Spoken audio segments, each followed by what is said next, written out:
Hi ಎಲ್ರಿಗೂ ನಮಸ್ಕಾರ. I am very happy today. ಯಾಕೆಂತಾನ ನೀವೆಲ್ಲರೂ ವಿಶ್ ಮಾಡಿದ್ರಲ್ಲ ನನ್ನ ಬರ್ಡೇಗೆ. ಇದಕ್ಕಿಂತ ಖುಷಿ ವಿಷಯ ಇನ್ನೇನಿರುತ್ತೆ. ಇನ್ನು 1 ವರ್ಷ ಅಲ್ಲ, ಇನ್ನು 10 ವರ್ಷ ಕೆಲಸ ಮಾಡೋಕೆ ಒಂದು ಜೋಶ್ ಕೊಡ್ತಾ ಇರುತ್ತೆ. ಪ್ರತಿ ವರ್ಷ ಬರ್ಡೇ ವಿಶ್ ಮಾಡಿದಾಗ ಎಲ್ಲರೂ ಕಮೆಂಟ್ಗಳನ್ನು ನೋಡ್ತೀನಿ ನಾನು. ಆ ಎಲ್ಲರ ವಿಶಸ್ಗಳನ್ನ ನೋಡ್ತೀನಿ. ಅದೊಂಥರ ತುಂಬಾ ಖುಷಿ ಕೊಡುತ್ತೆ. ನನ್ಗೆ ಇಡೀ ದಿವಸ ಏನ್ ಗೊತ್ತಾ, ಬರ್ಡೇ ಸೆಲೆಬ್ರೇಷನ್ ಅಂದ್ರೆ ಬೇರೆ ತರ ಏನೋ ಮಾಡಕ್ ನಂಗೆ ಇಷ್ಟ ಇಲ್ಲ. ಇಡೀ ದಿವಸ ಸೋಷಿಯಲ್ ಮೀಡಿಯಾದಲ್ಲಿ ಯಾರು ನನ್ನ ಜೊತೆಗೆ ಏನೋ ನನಗೆ ವಿಶ್ ಮಾಡಿದ್ದಾರೆ, ಯಾರು ಕಮೆಂಟ್ ಮಾಡಿದ್ದಾರೆ, ಯಾರಾದ್ರೂ ನನ್ನ ಸಿನಿಮಾ ಜೊತೆ ನಿಂತಿದ್ದಾರೆ, ಅದನ್ನ ನೋಡದೆ ಒಂದು ಖುಷಿ ನನಗೆ. ಅದನ್ನ ನೋಡ್ತಾ ಇಡೀ ದಿವಸ ಕಾಲ ಕಳೆಯೋದೇ ಒಂದು ಖುಷಿ. ಅದು ನನ್ನನ್ನ ಇನ್ನೊಂದು ವರ್ಷ ಮತ್ತೆ ಎನರ್ಜಿ ತುಂಬಿ ನಾನು ಕೆಲಸ ಮಾಡೋದಕ್ಕೆ ಸ್ಫೂರ್ತಿ ಆಗುತ್ತೆ. That's why I am very happy.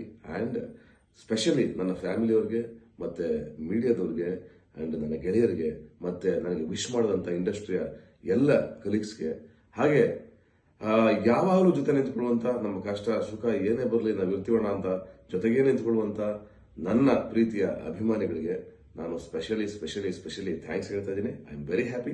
ಖುಷಿಯಾಗಿದ್ದೀನಿ ತುಂಬಾ. ಬಿಕಾಸ್ ನಾವು ಈಗ 2 ಒಳ್ಳೆ ಸಿನಿಮಾ ಮಾಡ್ತಾ ಇದ್ದೀವಿ. ಅವ್ರಿಗೂ ಕೂಡ ಥ್ಯಾಂಕ್ಸ್ ಹೇಳಬೇಕು. ಅಯೋಗ್ಯ 2 ಮತ್ತೆ ದ ರೈಸ್ ಆಫ್ ಅಶೋಕ.